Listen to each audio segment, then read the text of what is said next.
Hi, everybody. I'm Jim Rohn. What a pleasure it is for me to come and visit with you for just a few minutes here today. Tell you briefly a little bit about my story and share some ideas that might be beneficial. I've lectured in some high school classrooms in California and Arizona and some universities and colleges, Pepperdine University, San Diego State, Arizona State University. And so I've had a chance to talk to kids that are interested in themselves and interested in their future, interested in America, interested in what they can do with their lives, and listening to stories that might be beneficial. And I don't have a chance to, visit all of the schools and universities around the world. So this is a great chance for me by video to have a chance to tell you my story. Just briefly, let me tell you my story. I grew up in Idaho, farm country. My father still lives on the old homestead where I grew up, southwestern Idaho. He'll be 91 his next birthday, and I'm very proud of him. I went to high school. I graduated. I went to college 1 year. Halfway through my second year, I decided I was smart enough, so I quit. One of my major mistakes. I should have stayed in school. But I thought, heck, I'm smart enough to get a job. And back then I thought, that was it. If you're smart enough to get a job, what else would you need? Found out later, a big mistake.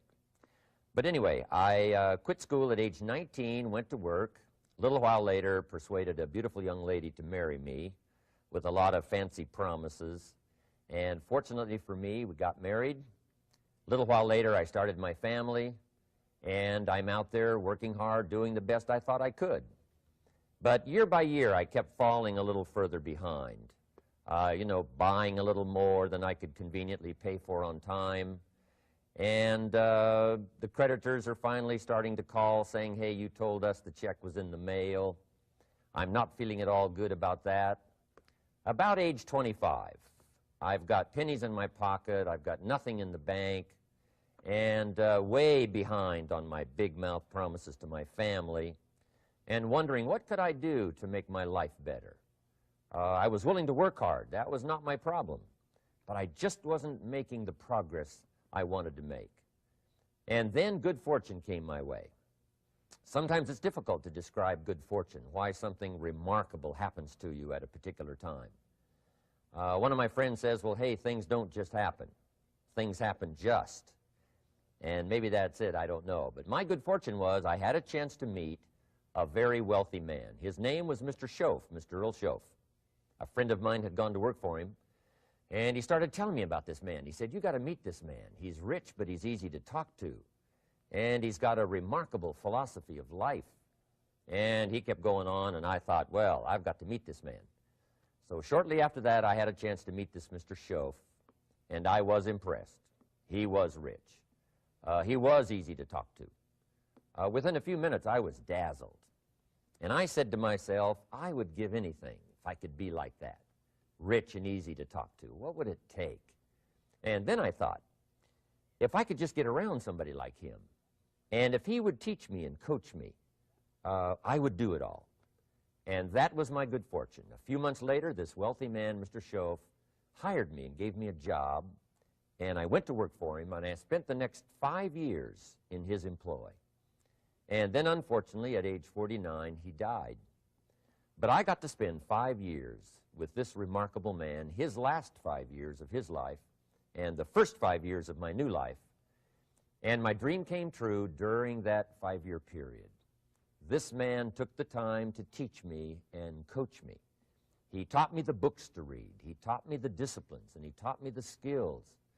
And he taught me the changes to make in my language and personality. And the things he shared with me during that 5 years changed my whole life. Changed my income, changed my bank account, changed my future. I've never been the same. By the time I was 31 years old, I was a millionaire. So he taught me economics as well. So how lucky can you get to meet the right person at the right time who takes the time to share with you ideas that can change your life?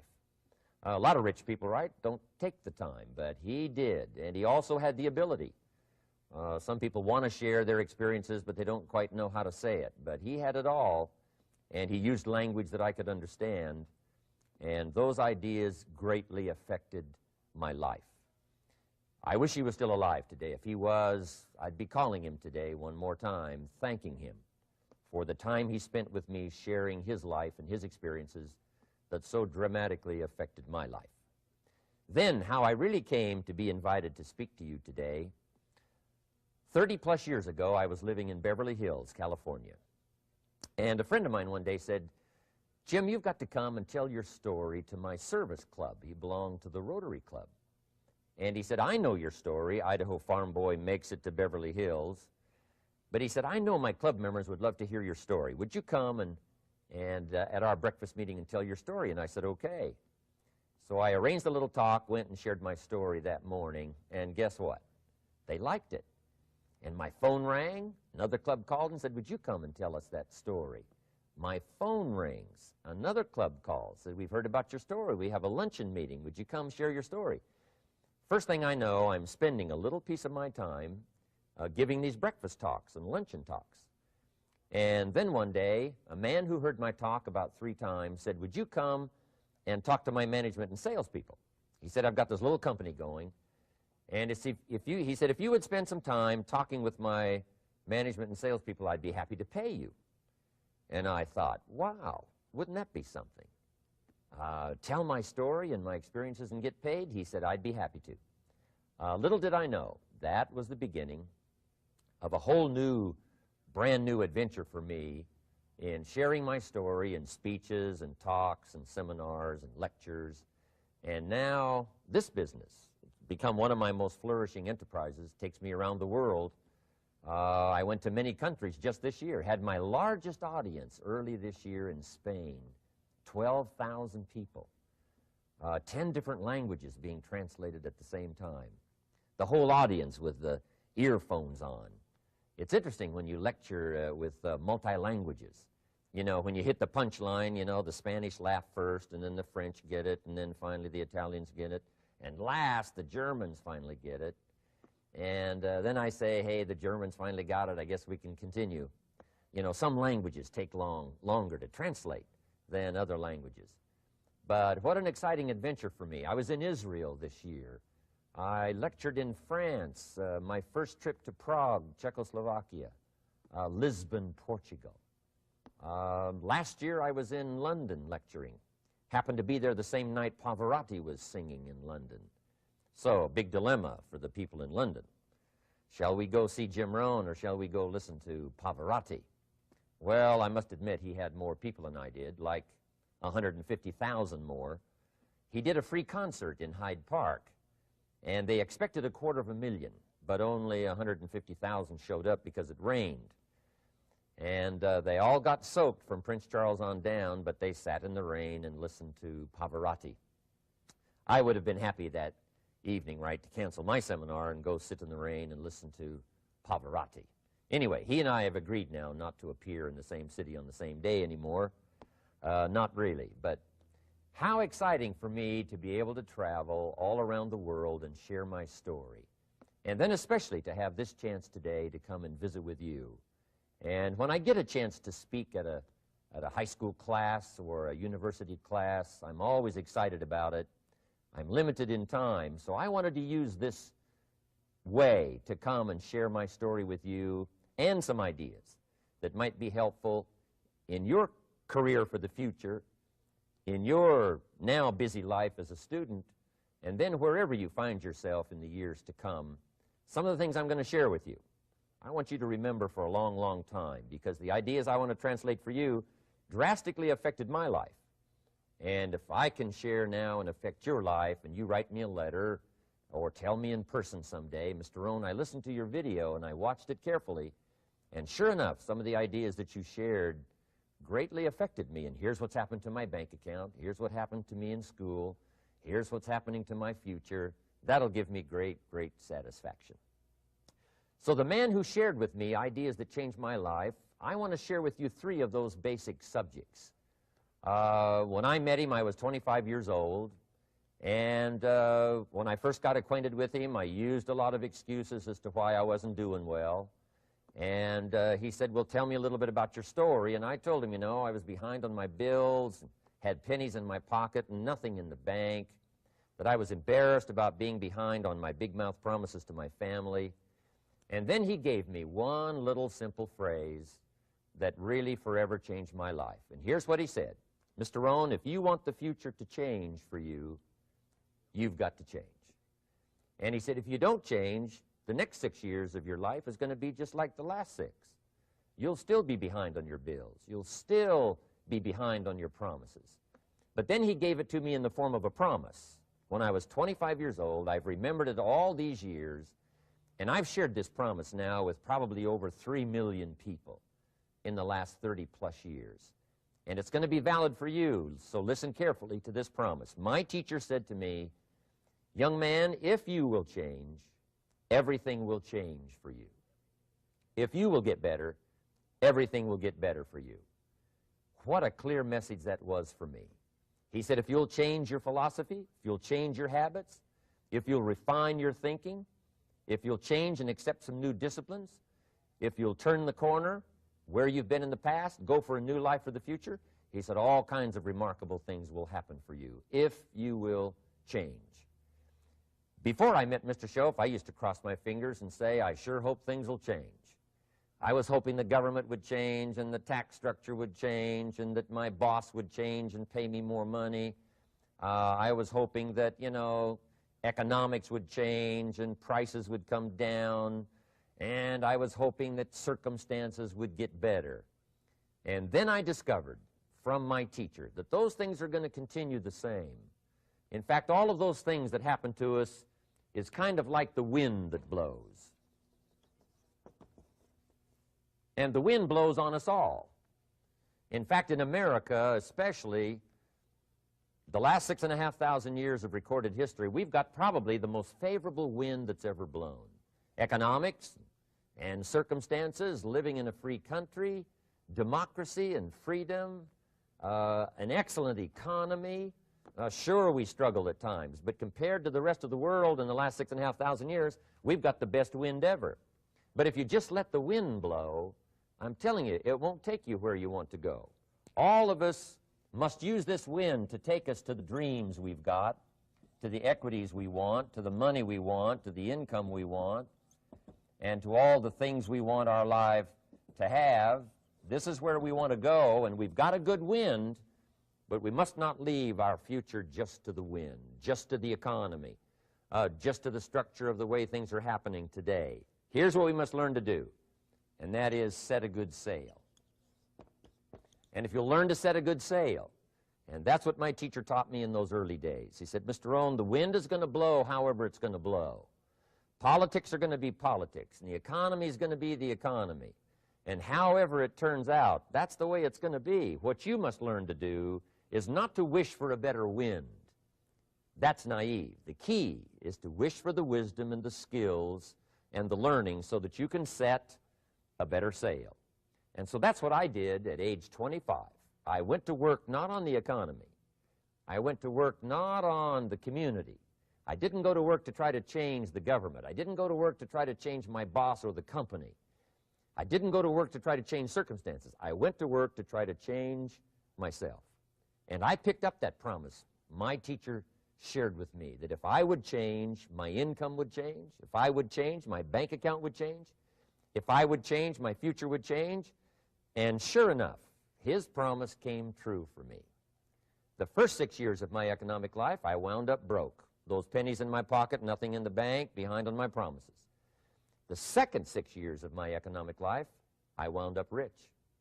But interestingly enough, the second 6 years of my economic life, the government was about the same and the economy was about the same. You know, the companies were about the same. What they paid was the same. Circumstances around me were the same. You know, my negative relatives were the same. But I was not the same. That's how my life changed. And that's how things started working for me, changing my life all those years ago. So that's what I wanted to share with you to begin with, this beginning of what Mr. Schoaf shared with me, that if I wanted my life to change, this was what I was going to have to do. And so he broke it down into 3 subjects that really made an impact on my life, and I want to share those with you. The first subject he called personal development. And the second subject he called setting goals. And the third was how to become financially independent. And I'd like to give you just a few clues from those three major subjects that so dramatically affected my life. And let's get started. The first one is personal development. Now, in illustrating personal development, Mr. Schoaf, my teacher, started with money. You know, money's not the only place to start in talking personal development, but it's where he started, so let me share the thoughts he shared with me back then. Let me share them with you. Here's the best lesson I can give you on economics. It's very simple. We get paid for bringing value to the marketplace. That's about as simple as I can put economics. We get paid for bringing value to the marketplace. Now, it takes time to bring value to the marketplace. However, we do not get paid for time, so we cross that out. Mistakenly, the man says, I'm making about $20 for an hour. Not true. If that was true, you could just stay home, right, and have them send your money. So that's not true. We don't get paid for time. We get paid for value brought to the marketplace. Now, since that's true, here's one of the key questions of my talk to you today. Is it possible to become twice as valuable to the marketplace and make twice as much money in the same time? Is that possible? The answer is yes. Could you become 3 times as valuable as you might be right now to the marketplace and make 3 times as much money in the same time? And the answer is yes. 5 times, 10 times? Of course. America is unique. It's a ladder to climb. It starts down here, let's say, at $5 an hour, and it keeps going up. Top income last year, $80 million. The guy who runs Coca-Cola. Now, that's a heck of a ladder. That's why everybody wants to come here, right? The boat people are not headed for Vietnam. People haven't plotted and schemed for 50 years saying if I could just get to Poland, everything would be okay. Not true. Everybody wants to come to America. And the reason is because we've got the best wind ever blowing in our favor. We've got the best economic opportunity anybody's had in 6,500 years. And all you have to do is understand it and take advantage of it. Now, there's some key questions to ask here. Why would the marketplace pay someone only $5 an hour? Very simple answer. They're not very valuable to the marketplace. Now, we must underline to the marketplace. This person might be a very valuable brother, yes. Member of the family, valuable, yes. Valuable member of the church, of course. Valuable citizen of the country, yes. Valuable in the sight of God, no doubt. We're all of equal value in the sight of God. But if you're not very valuable to the marketplace, you don't get much money. You say, well, it shouldn't be that way. Well, then you got to start your own country. You know, this one's been in process for 200 years, and this is the best we've been able to come up with so far. But here's the key. You don't have to stay here. Now, there was a big debate in Congress last year that this $5 was not enough, should be 6, should be 6, should be 6. But we don't need legislation. 6 is already on this ladder. The next step up. You know, if you work for McDonald's, they'll pay you $5 an hour to take out the trash. If you whistle while you take out the trash, they'll pay you $6 an hour. So we don't need that legislation. You just need to take lessons on how to whistle. Have a good attitude. Now, as you begin to climb this ladder, why would the marketplace pay some people $50 an hour?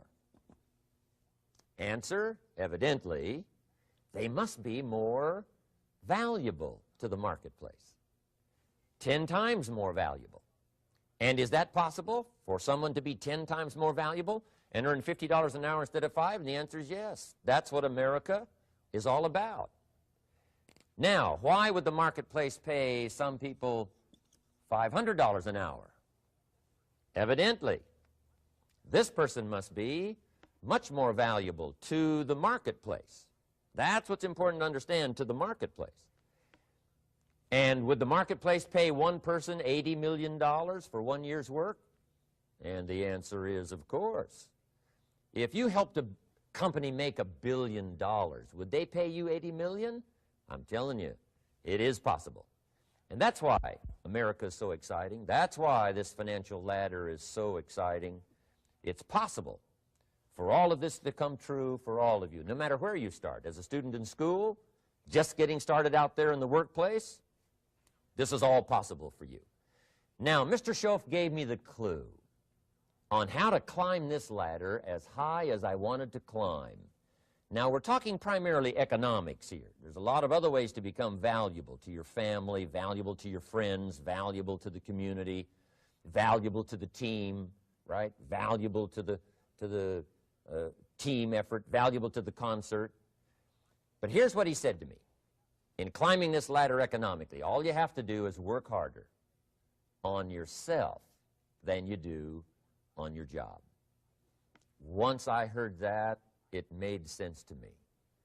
I kept hoping that everything else would change around me, found out that if I went to work on myself, worked on my skills, worked on my language, if I became better than I was each year, if I grew in skills and language and vocabulary and competence, then I would become attractive to the marketplace.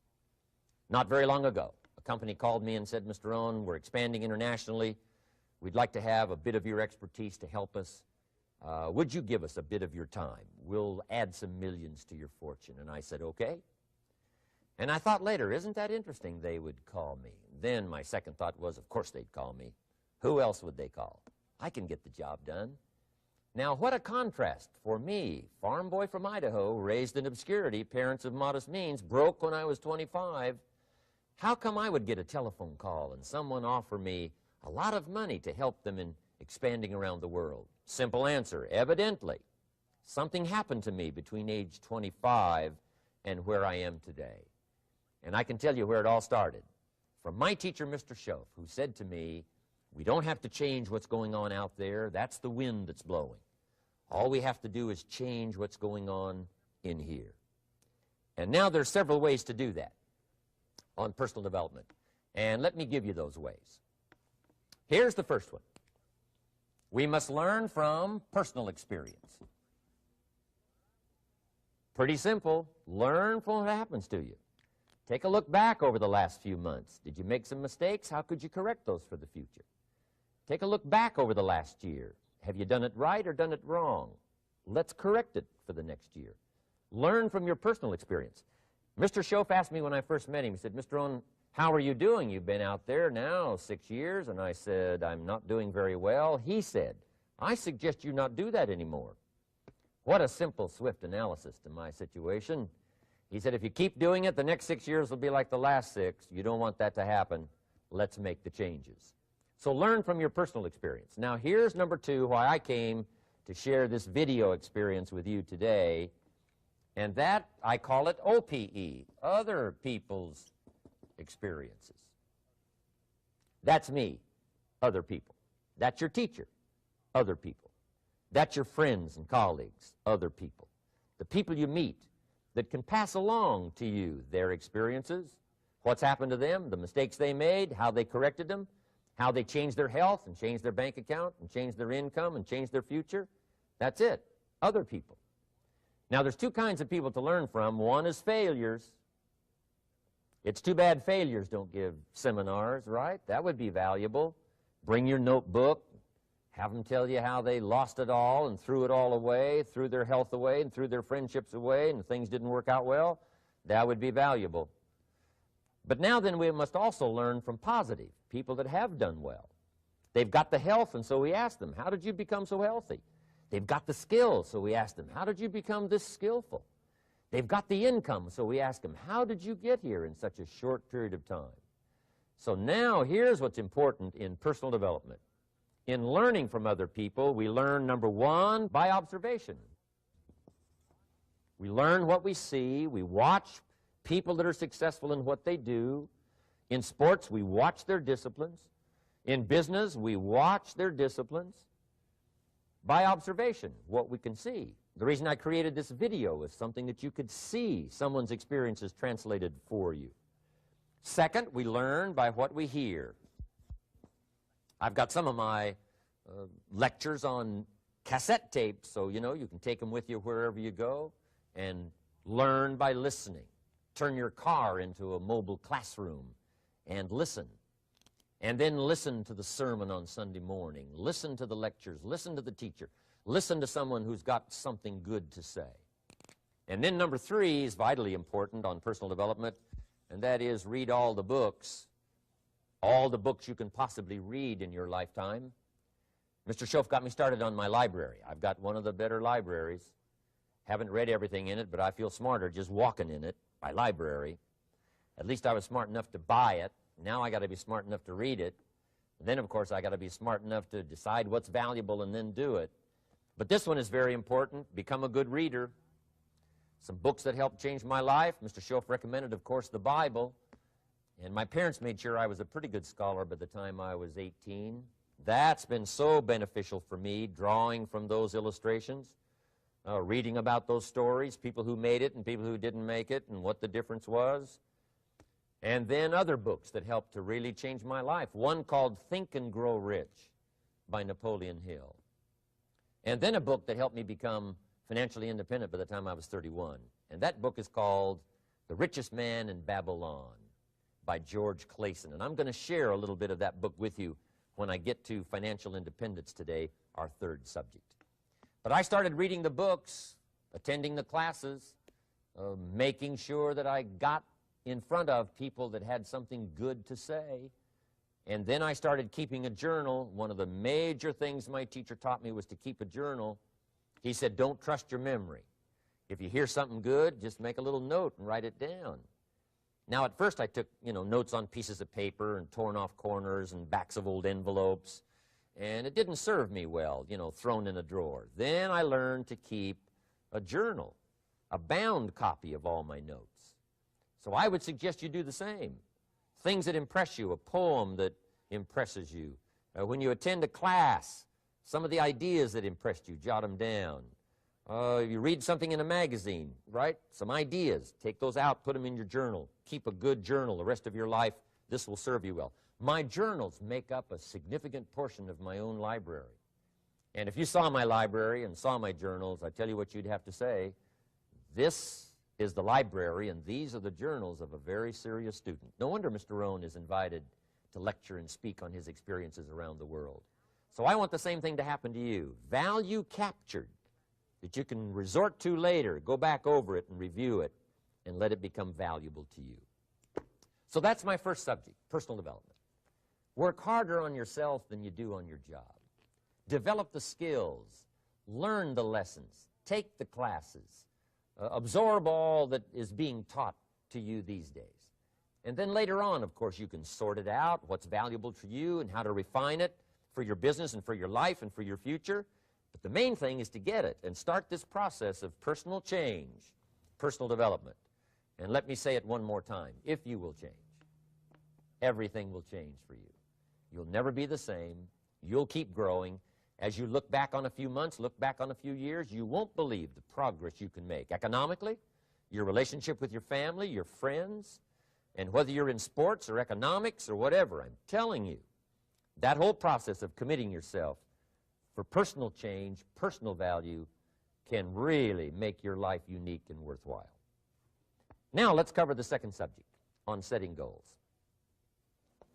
Mr. Schoaf gave me some tips on setting goals that changed my life forever. And I want to share those with you.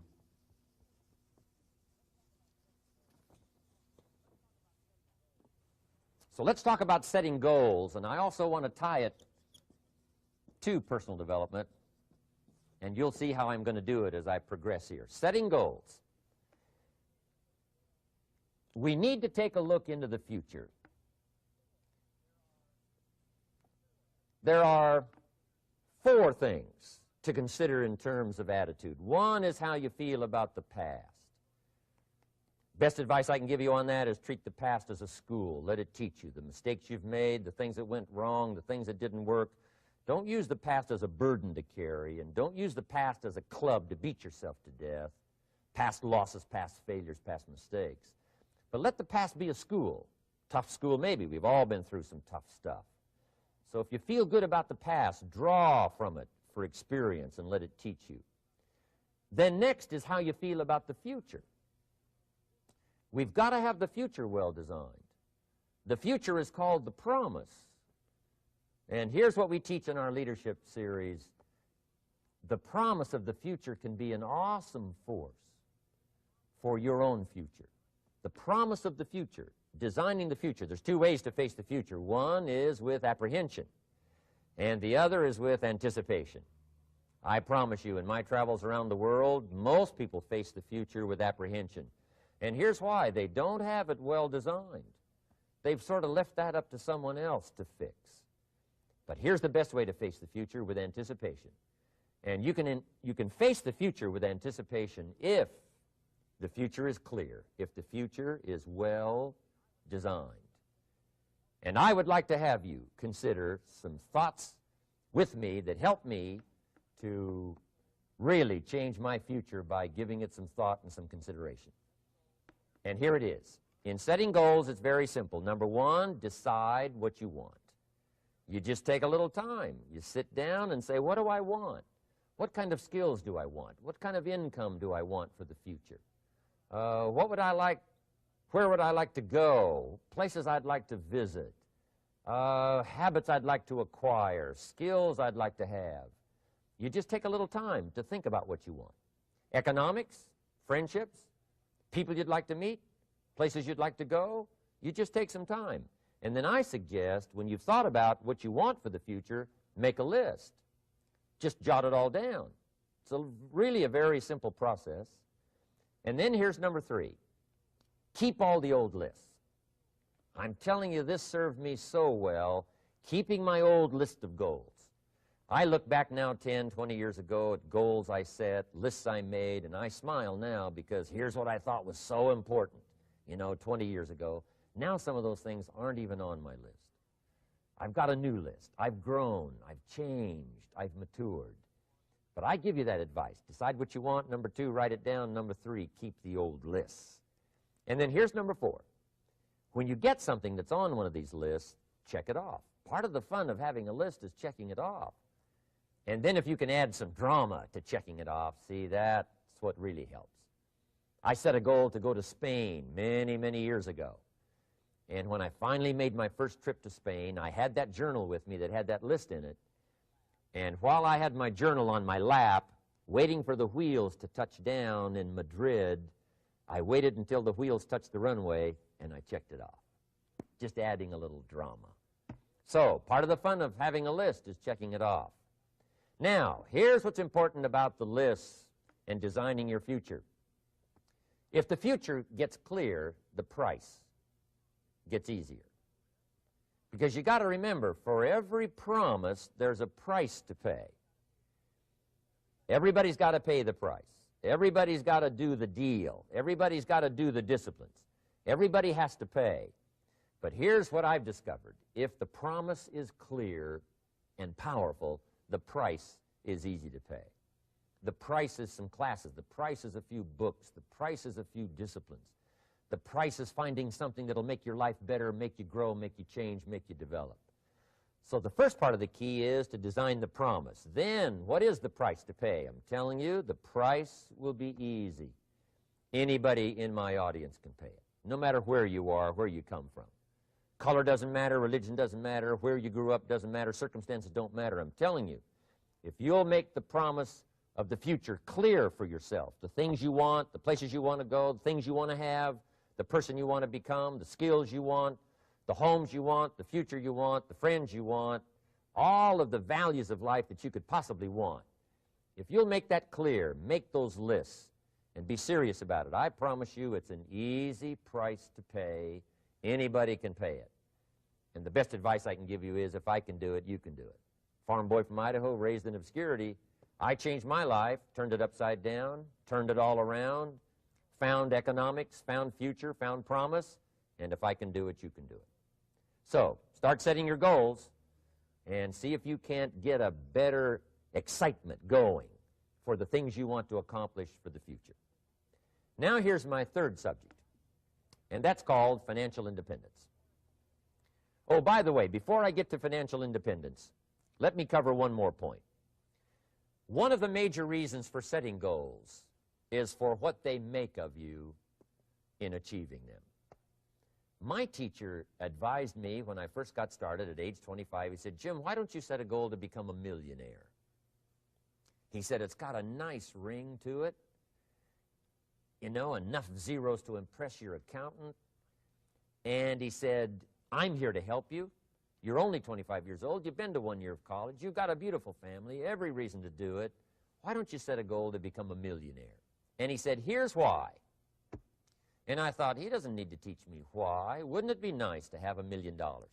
He said, no, then you'll miss it. He said, here's why. For what it will make of you to achieve it.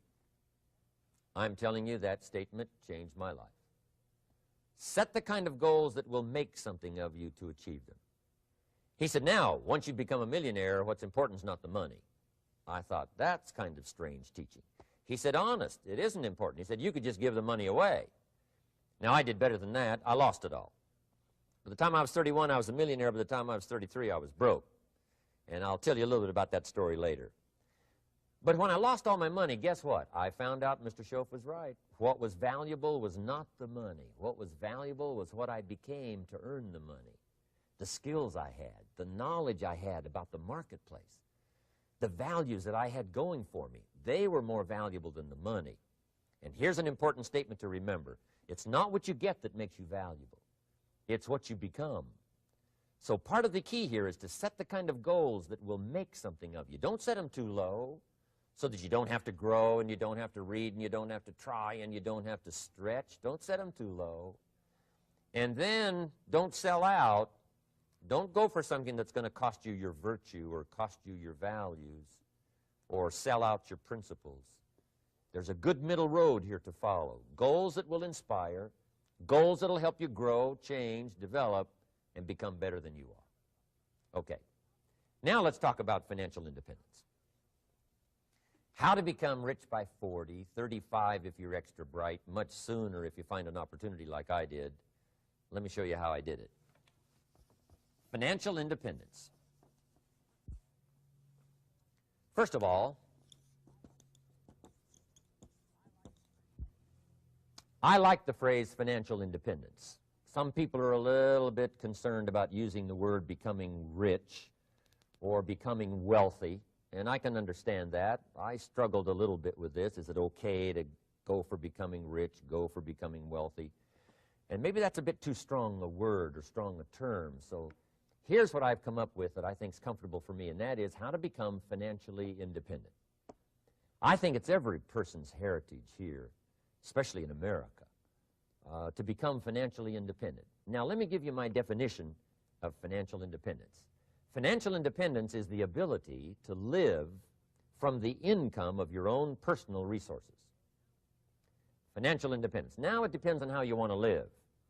If you need $2,000 to $3,000 a month, if you need $4,000 or $5,000 a month, if you need $10,000 a month, some people may need, you know, $100,000 a month. But whatever you would need to live, and you could earn that living from the income of your own personal resources, that's what I call financial freedom, financial independence. And let me show you how to acquire it. If you start at age 15, between ages 15 and 35 is 20 years.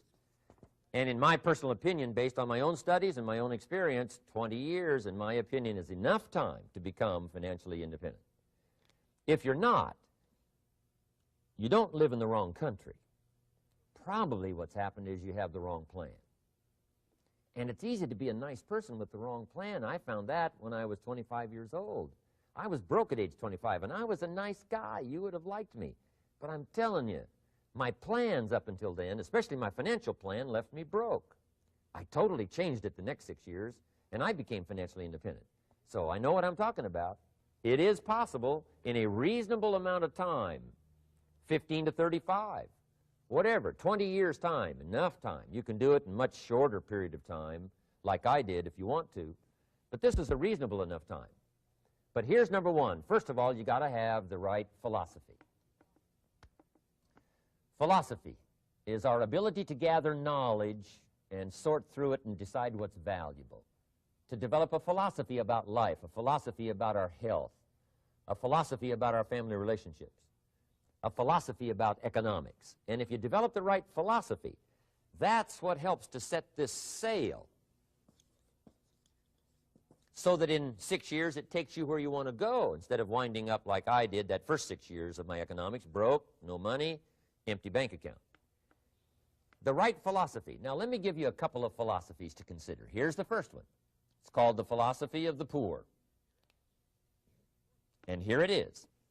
Poor people usually spend their money and invest what's left. That's the philosophy of the poor.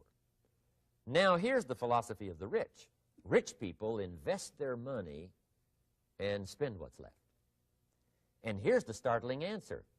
It really doesn't matter what the amount is. What's most important is not the amount. What's really important is the philosophy.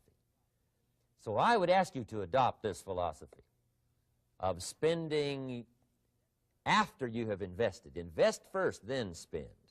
And I've got a little formula that I'm going to share with you. Now, what should a child do with a dollar? I mean, there's a lot of debate going on, I'm sure, across the country on what a child should do with a dollar. Here's one opinion. It's only a child and it's only a dollar. What difference does it make? Well, in my opinion, it makes all the difference in the world. A person's economic future starts with a child with a dollar. Somebody says, oh, no, you're only young once. Let him spend it all. Well, when would you hope that would stop? Somebody says, well, wait till he's 50 and broke like me, and, and then he'll learn. Well, no, we don't want to wait that long. If I would have known earlier than age 25, I would have changed. In high school, if they would have had classes called Wealth 1, Wealth 2, I'd have taken both classes. I would not have waited until age 25. So, the earlier the better. So, what should a child do with a dollar? Here's the simple premise to begin with. Don't spend it all. And if a child wants to spend the whole dollar, you got to say, hey, don't spend it all. Don't spend it all. They'll say, why not? It's my dollar. I earned it. You say, I know you earned it, but don't spend it all. They'll still say, why not? Say, let me show you why not. So you put them in your car, take them to the other side of town, and show them where people live that spend the whole dollar. You just drive them around. Kids learn best by visual. Just drive around and say, would you like to live here? Kid says, no. Would you like to live like these people live? Kid says, no, no. Then you can't spend the whole dollar. So, kids will get the message. So, take them to the other side of town and show them around, unless you already live there, and then just show them around. Anyway, don't spend the whole dollar. Now, let me give you my best view of what to do with a dollar. And I promise you, if you started at age 15, now if you're over 15, right, you've still got plenty of time. You still got 20 years. If you're 30, you've still got 20 years. I mean, you still got plenty of time to start what I'm about to share with you. What to do with a dollar. Here's my first bit of advice. Never spend more than 70 cents. Never spend more than 70 cents. Now, you got to pick some number, and the number you pick is going to be determined by your philosophy.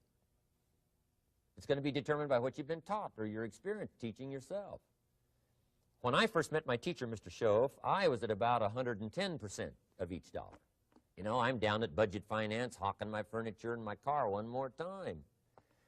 And then I learned a whole better formula for financial independence. Number one, don't spend more than 70 cents. Now, kids say to me, well, okay, what do I do with the other 30 cents? And here's what I teach them. 10 cents for charity. Charity or church, or helping people that can't help themselves. 10 cents to support worthy projects. Projects that you feel good about. 10 cents out of every dollar. It's called being generous with part of what you've taken out of society. Now, in my opinion, nothing teaches us character better than generosity. No class, no teacher, no book teaches character better than generosity. And the best time to start is when the amounts are small And I know if kids learn these lessons well, they'll give a dime out of a dollar, help people that can't help themselves, support worthy projects. Or if you belong to a church, they teach tithe, piece of. That's very important. Now, because when the amounts get larger, sometimes it's a little more difficult.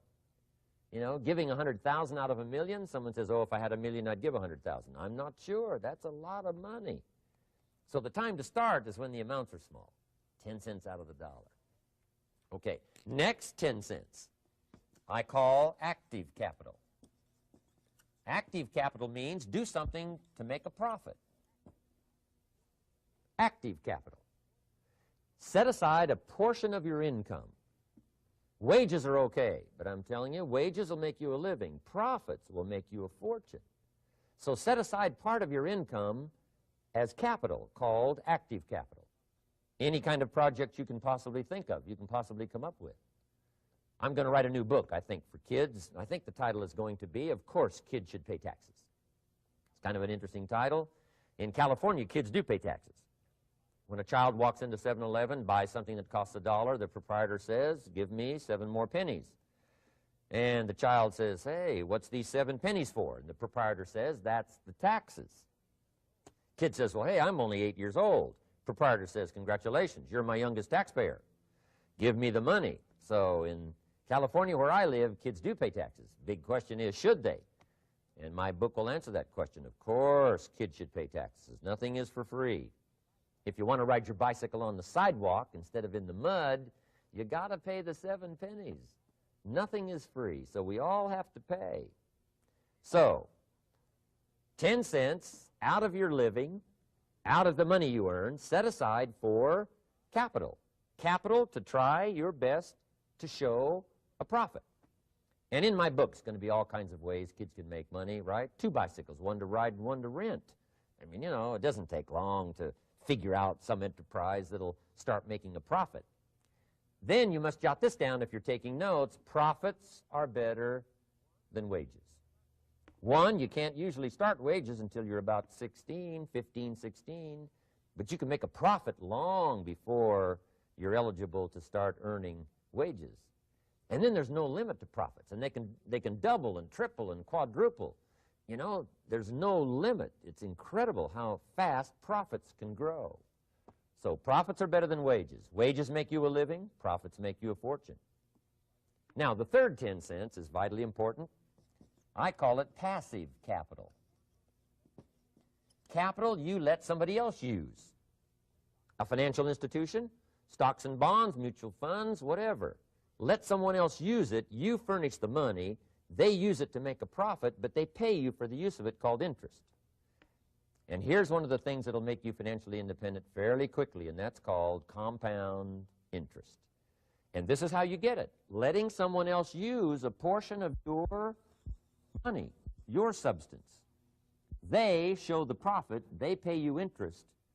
And this passive capital, I'm telling you, over a sustained period of time, if you'll develop this little 10, 10, 10, and 70, especially starting at age 15, I'm telling you, by the time you're 35, you will be financially independent. You'll have the ability to live from the income of your own resources. And then one more point on passive capital. There's a Bible philosophy. I'm an amateur on the Bible.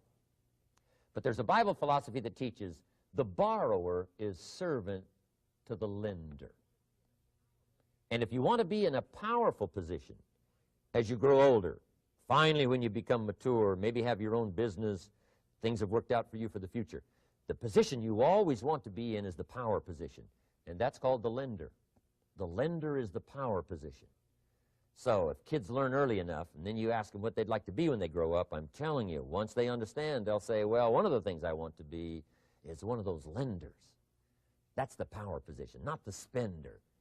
No, you'll be pitied the rest of your life if you just become a spender. You got to become a lender. And I think this is one of the formulas to follow. 10 cents out of every dollar. Let someone else use it. Be the lender, power position. Then try to show a profit. Can't we teach our children how to take $1, search the neighborhood, find a broken wagon, pay $1 for it, bring it home, you know, clean it up, sand it until it's clean, paint it red till it shines, straighten out the wheels till they're true, take it back to the neighborhood, sell it for $5? Anybody can do that. Now, does the child deserve $4 profit? And the answer is yes. Society now has a mended wagon. And that's what America's all about. Finding something, touching it, making it better, making a profit, taking part of your resources, helping people who can't help themselves. Let someone else use it to make a profit. Some projects require more capital than one person has. Exciting. And then let them pay you for the use of it.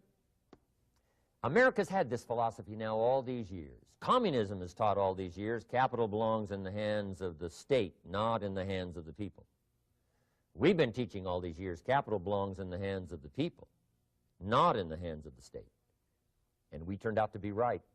Capital in the hands of the kids, capital in the hands of the people. Enterprises that make a profit, enterprises that grow. It's the hope of our future.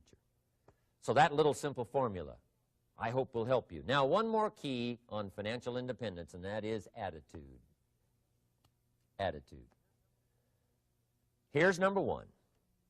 I used to say, I hate to pay my bills. My teacher straightened me out on that. He said, let's see, Mr. Rohn, what you hate to do is pay $100 on an account and reduce your liabilities and increase your assets. I said, well, no, not if you look at it that way. He said, well, it all depends on how you look at it. So wouldn't you love to pay your bills, reduce your liabilities, increase your assets? You've got to have that kind of attitude. I found out the same attitude about taxes. I used to say, I hate to pay my taxes. And Mr. Shove said, well, that's one way to live. But don't you understand? Taxes is how we care and feed the goose that lays the golden eggs. Wouldn't you want to do your share?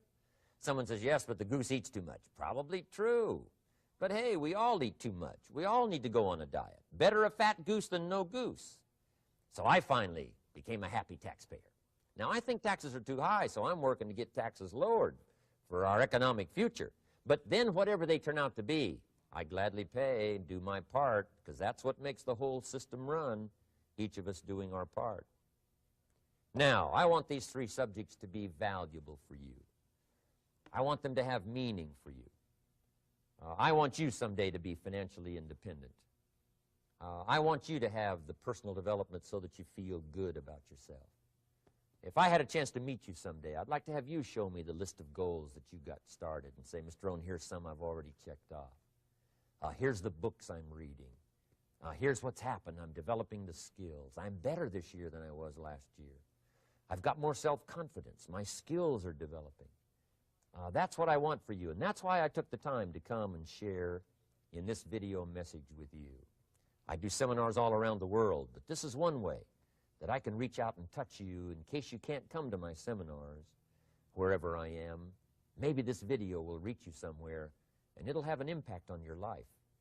And what I'd like to do is later hear about it, a letter, phone call, or to have a chance to meet you in person. And now I'd like to leave you with these 4 questions called questions to ponder. These questions were valuable for me, and I want to make them valuable for you. Here's the first one, why?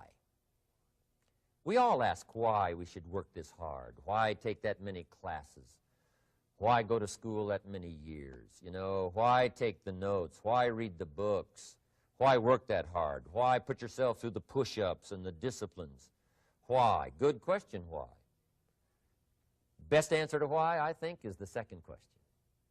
Why not? Why not see how many books you can read, how many classes you can take, how many skills you can develop? Why not see how valuable you can become to the marketplace and to your friends and to your family? Why not see what you can make of yourself? Why not see how far you can go, how much you can see, how much you can earn, how much you can share? Why not? That's the heritage all of us have, in America especially, is to see what we can make out of our lives now that we've been given this extraordinary opportunity. Now, my third question I'd love to ask you in person. But since I can't do it in person, I want to ask it of all of you. But I want you to take it personally. And my third question is, why not you? Why not you with good self-esteem? Why not you starting to change and setting goals? Why not you starting to make progress toward financial independence? If I can do it, you can do it. I wished I had a lot more testimonials here today besides mine, a whole steady stream that would come by and tell you their story. Someone who started with nothing, finally run a big enterprise. A mother who was on welfare, now she owns her own business. in addition to my story. I wish I had a lot more. And if all of them told their story, guess how they would probably wind up their story? They'd probably say, just like me, why not you? If we can read, you can read. If we can change, you can change. If we can figure it out, you can figure it out. If we can turn it around, you can turn it around. There isn't anything you can't accomplish. That's what those testimonials would say. And so I want to say it to you personally. Why not you? You've got the brains. You've got the stamina. You've got the vitality. You've got the interest. You've got your life ahead of you. You've got the future. You can do it. If anybody can do it, you can do it. If one of us can do it, hey, we all can do it. And now here's my last question. Why not now? This is a good time as the 20th century starts to wind down, a few more years as we get ready for century 21. What a good time to set your goals, work on yourself, work on your skills. What a good time to get it together. What a good time to start this process. Personal development, growing, changing, developing, having a good plan for your money and for your life and for your future. Why not now? And I hope I have a chance to see you one of these days and share with you the experience, the reaction, the response you might have had from my message today. And until I get a chance to see you on this side of the world or the other side of the world, in some school or some seminar, or maybe I'll come and speak for a company that you work for someday. I hope I get a chance to meet you. Until then, I wish you the best. I want all that I've gotten to be yours and much, much more. God bless. Goodbye.